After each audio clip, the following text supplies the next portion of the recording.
Well, all right. Danisa Suarez, welcome back to the program. It's always good to be with family, Jonathan. Exactly. Yeah. Well, I'm excited because we've had you on a couple times before. Actually, back in 2022, we had you on to talk about how do you rebuild a marriage after there's been, sexual infidelity of some kind. And then Mhm. last year, we had you on to talk about what to do when your child comes out in terms of dealing with just the challenges of same sex attractions. And then we're having you back on today because we are recording this in the month of March, which is Women's Month. And now, if you're hearing this, it's probably already into May or maybe even June that you're hearing this, but we're recording this in March. And we wanted to have you back on really to talk about women. So let's just start there. Why is this an important conversation for us to have? Well, if you take a look at population worldwide, we are the majority. Like there's a lot of women, and we come in all ethnicities, shape, and sizes. So it is important that we um, get to know ourselves. Like, what was God's purpose in creating us? How did He make up our bodies and like the functioning of it? So I feel that, the average woman, especially, the audience that we have, sometimes takes some things for granted and are not necessarily taught or mentored, not professionally, but by someone close by to help them understand the different seasons, the different things of life that affect our womanhood, how we feel about who God made us. Yeah, I think there's been a lot of attention in recent years around that regarding men, the fatherlessness in society, the fact that there's not young boys being mentored into manhood. But I do find it interesting that there's not the same amount of information like that for women. So I think it's very important that you're touching on this. And now you've also created an e-course on women's sexuality. Tell us a little bit more about that, and then we'll kind of start unpacking what that means for the women who are listening. Yes, it's called The Story of Her. And it's coming out in both English and Spanish. That's one of the challenges that we bilingual, multi-ethnic people face, that you cannot just do one thing in one language because the other group like gets at you. So it took us a little longer. But the story of her talks about really, God's creation, how he created us. And there's a part of us that is our body that we need to know and understand.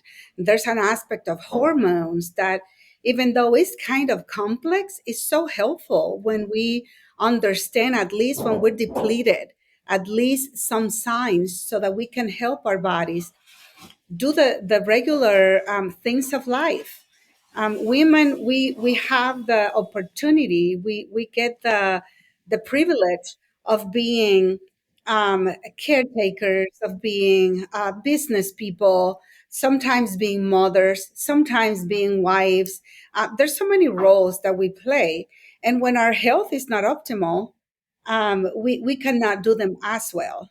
And even through our journey, there are some things that have happened to us, things that we've experienced that get in the way of facilitating a wholesome life, a life according to the way God has called us to live.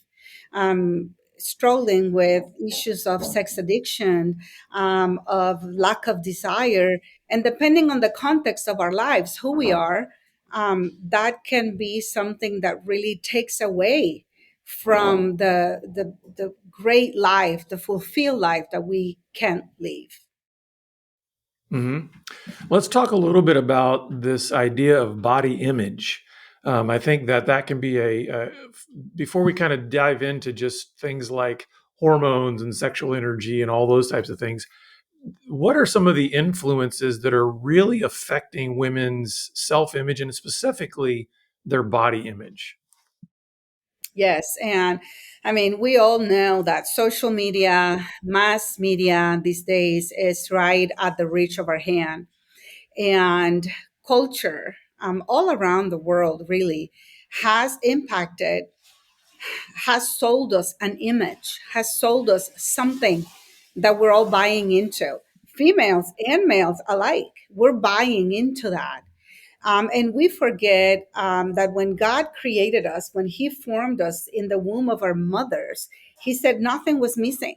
He put all the pieces, all the parts in our body that He wanted, including how many hairs we would have. And, I'm in the Dominican right now, so I say Dominican hair don't care. It's wild. God knew how many He was placing when He was creating me. Just think of that. Like, He knew the amount of cells and the color of my skin. He knew everything when He was creating a masterpiece. He called us a masterpiece. And sometimes we detour from the original, like the creator, what he says in the manual when he's talking about what he created, and we start listening and buying into other ideas that start skewing. Oh, I want to look like Barbie. Well, I wasn't made to look like Barbie. There are some of my friends. I actually have a beautiful friend that I call her a real size Barbie. Well, she's an American girl, and she was created by God, crafted by Him. She really looks like a real Barbie. Well, that is her. That is not me. And sometimes I joke around that He made me like a Cabbage Patch. Not really. And people of a younger generation may not know what a Cabbage Patch doll is. But it's like a chubby, more like huggable kind of person. Um, so going back to the original, design, I feel that that's where we find our identity and where we find comfort with our body and the functionality of our body, and obviously with the beauty of it. Yeah, and why is it important that girls fight against this idea of comparison, and how does a woman get back to that sense of identity and, like you said, masterpiece? Because that's a long journey for some. I mean, and it seems like it's an ongoing battle as well. It's not something that you can just say, "Oh, I heard Danisa say this today, and so boom, I just flipped a switch, and now all of a sudden I'm totally grounded in my identity. I see my beauty for what it is. I see myself as a masterpiece." Talk about the danger of that comparison, but also how do you start traveling back towards the truth of your beauty? And the truth is, Jonathan, that that comparison and that issue, that struggle happens at all levels, not just on our physical appearance. Like I am good friends with Julie Slattery, with Lisa Vivier. They all have their own different giftings. If I were to try to be them, I would be in a race that I would never win because I am not either one of them. I am in my own space because God gave me a unique set of gifts. So when we go back to that original design and we um, develop an intimacy with a God that speaks to us, that speaks to our heart, that tells me, you are my beautiful baby girl. Even if you were mistreated, even if this guy told you you were fat or ugly, I think you're the most beautiful thing. When we start believing God's words about us and we start seeing it, finding it in the mirror, well, you know what? Julie is beautiful, but you know what? I have big eyes that God gave me that set me apart. Or, you know what? Lisa speaks so wonderful. But you know what? God gave me a topic that not every woman can have grace speaking into.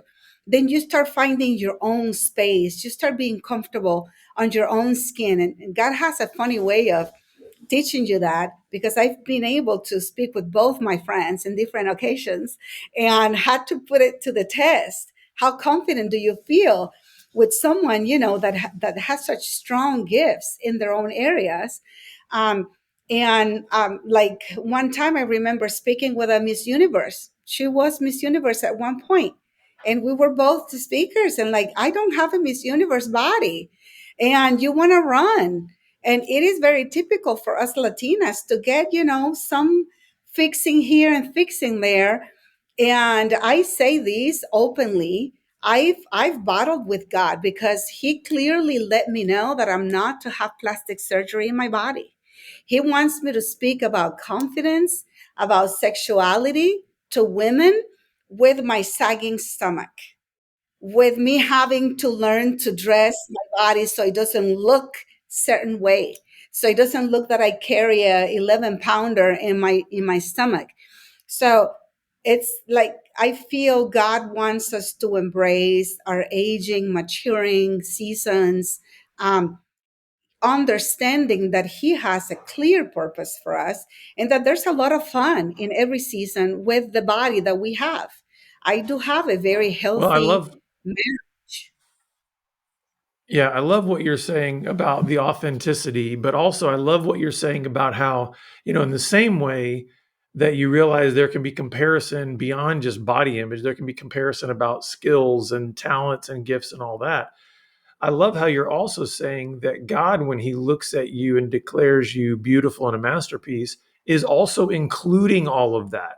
That He's also not just looking at your body image and saying, oh, you're beautiful. He's saying, I know your heart. I know your mind. I know your spirit. I know your struggles.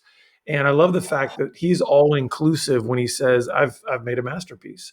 So Yes, let's start narrowing down and talking a little bit about then sexuality and really thinking of the body in that way. So my question that I have for you as we kind of veer into that topic is, what don't many women know about their own bodies that they really need to know when it comes to sexual health?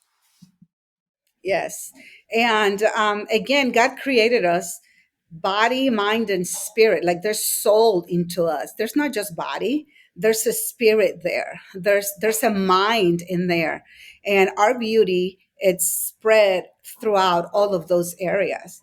And our sexuality is way more than just a body function or ability. Our sexuality is intertwined with confidence and with some knowledge as well, and with attitudes, how you feel about it. That's why a woman that was abused or that was taught legalistic things or wrong things at a younger age has a harder time connecting sexually, or will connect sexually in a way that is not healthy. And that is also why when we have a close relationship with our God and we understand what He says about us and how special we are to Him, that we're not just one more. We understand that we need to be treated as that unique person, as that unique being, before somebody can partake of the outward part, the sexual part. Um, and also how society and culture these days has damaged the idea of our bodies always being ready to be sexual and being perfect in optimal condition. When a woman experiences different things through the health of her body at different ages, different seasons call for different care. And if that care is not optimal, our desire, our capacity to engage, to enjoy engaging, will be skewed. So it is important that we know our body, that we know how our body responds, that we know how to aid our body in a godly, proper way, so that we can enjoy sexuality if we're in that season of life.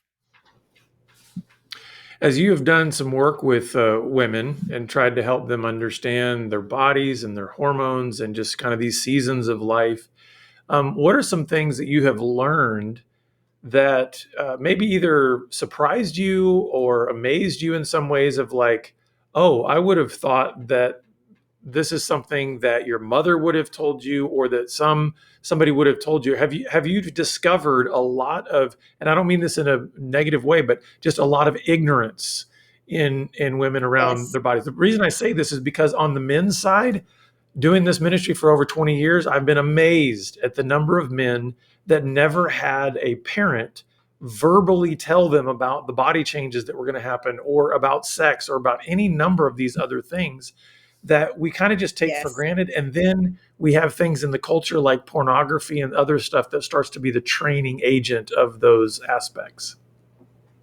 Yes, definitely. And I was under the impression or the assumption that it was third world country issues because I am Dominican and I come from a Latino country where you don't talk about these things. So I was sure that once I moved to the United States, I was going to find very highly educated women.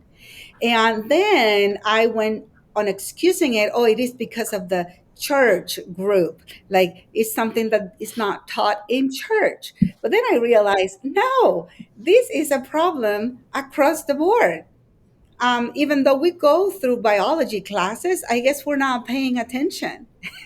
And it's amazing how a lot of not just the younger girls that you would think, oh, they're exposed to so much, they know, but even the older ones, they don't understand the different parts of their body. They cannot even name some important parts that play into sexuality. I've had women wonder about different outlets that their body has in the lower part. They don't understand that there's one outlet for this, one outlet for that, one outlet for that. Like, really, three different places? Yes. And so the basics. So in the course, and Hmm. I am so grateful for the graphic designer that worked on this course with me because she did this beautiful very feminine pictures where we get to look at different parts of the body and their function and their proper name. Because again, the ones that may know a little, they don't know it with a proper name, and we don't call Mm. things by what they are. So, yeah, I find a lot of ignorance in the technical aspect and even in how they contribute to good, healthy, not only sexuality, but feeling well and feeling energized as a woman. Hmm. How do you also, as you're trying to kind of teach and train women on these things, I, there's a couple of different thoughts that come into my mind. One is that what is it like for you to try to help a woman understand these things when there has been deep brokenness, maybe abuse or other kinds of sexual violations in her past or addictions or those kind of things? That's that's got to be a huge aspect of this as well. And how can you do that and help a woman understand these things in such a way that she doesn't have shame or fear around her own body and her own sexuality? Yes. And part of what I do is, here's where we're at when I'm listening to the story. And that's why I love calling the course the story of her. I hear her story where she's at currently. Okay, and then we have this. Now let's take a look at where we want to go and what it was supposed to be, like what God designed it to be. So from where we're at, we start glancing a little bit at, oh, so it was meant to be this way, but then this got in the way. There was a disruption here, either by not being nourished, not being taught, or by abuse, or by the environment that we had, parents that were restrictive, like judgmental. So we take a look at where there's some fracture, and then we look at the ideal, like, where is God calling us to be? What does God expect? And you know what? When I say in a women's conference, regardless of you being single or being married, God wants you to be fulfilled. And you are sexual, regardless. How does that look like in a wholesome, godly way? So we start dreaming about where we want to be at. And at that point, we have a choice of, do I just want to dream about it and do nothing? Or do we want to start, developing little steps towards the direction of, like, wow, that does sound appealing. And I try to be very mindful of not making promises that are not true. Because sexuality, in the truth is that it's not all beautiful, it's not always wonderful, and there's not always orgasm involved. It's complex, it requires work and requires learning, and it can be fun, but it is going to have to be intentional. And there's all of that. So I do explain all of that just the same way that I explain to the single women Don't you think that married life is all that wonderful? You're dying to be married because of this, but you know what? It is not always that way. There's all of these things. You may want to enjoy the season and the period that you're in now, because like let's look at all of the aspects of it. So that's what I try to do. Make them aware. Okay, all right, we see where we are. Let's see where things got off, and then let's see how we can try to recover and make adjustments to reach the goal of where God is calling us to be. Yeah, I like what you're saying about how not only just even within the body, there's the multifaceted aspect of either healing and health and all those kinds of things, but also relationally, there's a multifaceted aspect to that. There's dynamics that are involved in that. How can you also thinking about helping women understand sexual health and wholeness? How can you also do that in a way that maintains a balance, especially in a culture, especially thinking about the American culture, where sex is seen as an idol? Like that is, it's almost preached and just it's screamed at us constantly through every screen available that sex is the ultimate part of your life and experience. How can you teach sexual health and wholeness that keeps all of life in balance and doesn't think that if you aren't being, engaged in some kind of sexual act, you're less than somehow. Yes. And again, that is another one thing that I'm very sensitive into teaching, because it's just like motherhood. Oh, you have to get married so you can have kids. Well, because I'm a female and I have the organs and everything so that I can produce physical life, it's not necessarily 100 that that's the journey that I need to take. So I try to explain, where do we find fulfillment, period, as a woman, as a man, as someone who struggled with gender identity that loves Christ and wants to be honoring, as anyone, how do we find fulfillment? And fulfillment is very closely related to a deep, um, active, alive relationship with God, who is constantly whispering to us not just our identity and who He thinks we are, but also reminding us of the purpose of our lives.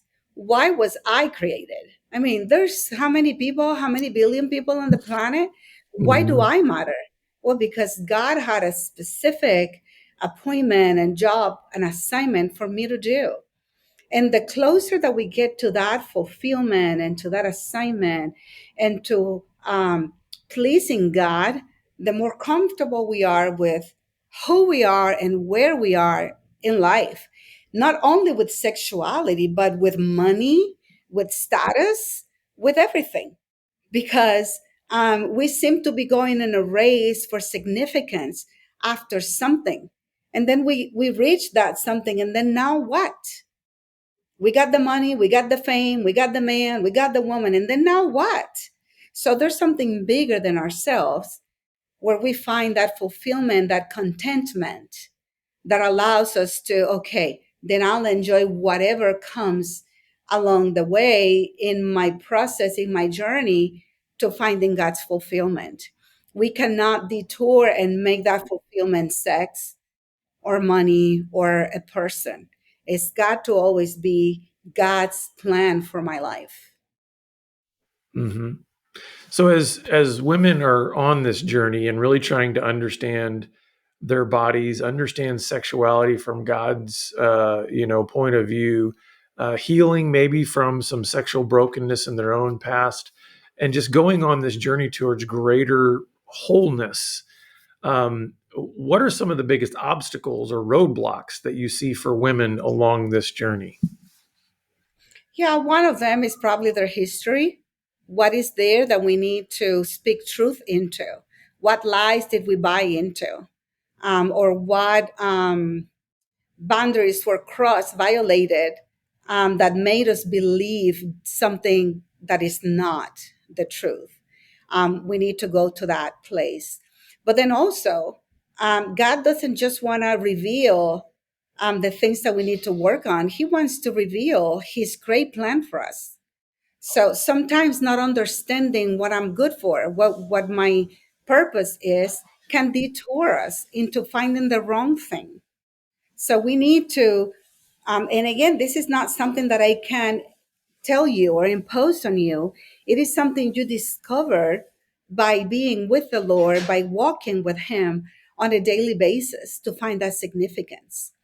And sometimes, we do find limitations in the Christian world, sadly, that women are not permitted or allowed or are looked too funny when we are trying to grow and be someone of influence and walk into our calling. It is not one time or two times that I've been um, uh, how do I put this in a nice way? That doors have not been opened for me because a Christian female, should not be into the topic of sexuality. That is just not appropriate. And there's a lot of doors that have not opened yet. There's a lot of doors that have been opened. There's a lot of opportunities and unique opportunities that God has given me. So you could be discouraged by the ones that have been closed, but I choose to be excited about the ones that are the opportunities God has given me. Those are ready to hear the message. Those are ready to be challenged. Those are ready to embrace a journey of wholeness. So I say to women, it doesn't matter where you're at, if you're on the younger side, if you're on the older side, missed opportunities, mistreatment, abuse, let's get on with the program and hear God's voice as to how do I get myself restored? How do I get myself into a path of wholeness and to achieving my calling, my unique calling in this world and make a difference? Hmm. So, as we in our last few minutes here, what would be just some maybe practical next steps that you would encourage the women who are listening, wherever they may be in their journey? Some may have never shared their sexual history. Some may be on a journey of recovering from an addiction. Some may be in a healthy marriage, but they feel like maybe their sexual relationship is stuck. I mean, just wherever women may be on this own personal journey of uh, understanding and living into their womanhood, what would be some practical next steps that you would encourage women to take as a result of what they've heard today? Yes. I would say number one, sit down and start writing whatever way this talk made you feel. What are some of the things that are left in your soul, in your heart, that you feel, oh, I haven't addressed this. Maybe I'm ready to face this. But then number two, don't just write it and stay there. Find someone that can journey with you. And it might be a leader at your church. It may be a pastor. It may be a therapist.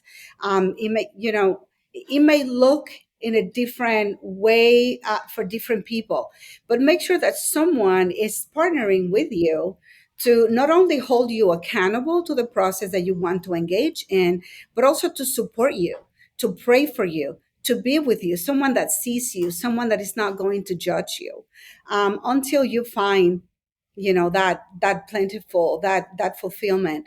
The word talks about the older women being there for the younger ones, for us to find wisdom in those that have already journeyed ahead of us. Lisa Vivier, my friend, calls it a godmother. However you want to call that, find that godmother that is going to be there for you. Maybe not with a magic wand, but maybe with a word of encouragement from God and telling you, no, baby, you said that you're going this way, and I'm here to help you steer in that direction. But find that person to rally with you, to champion you, to cheer you on, and to allow you to cry on their lap as you are finding that place that God wants you to be in. That's so good. Well, Denisa, this has been a great conversation. Where can our listeners and viewers go to learn more about you and the resources that you guys have?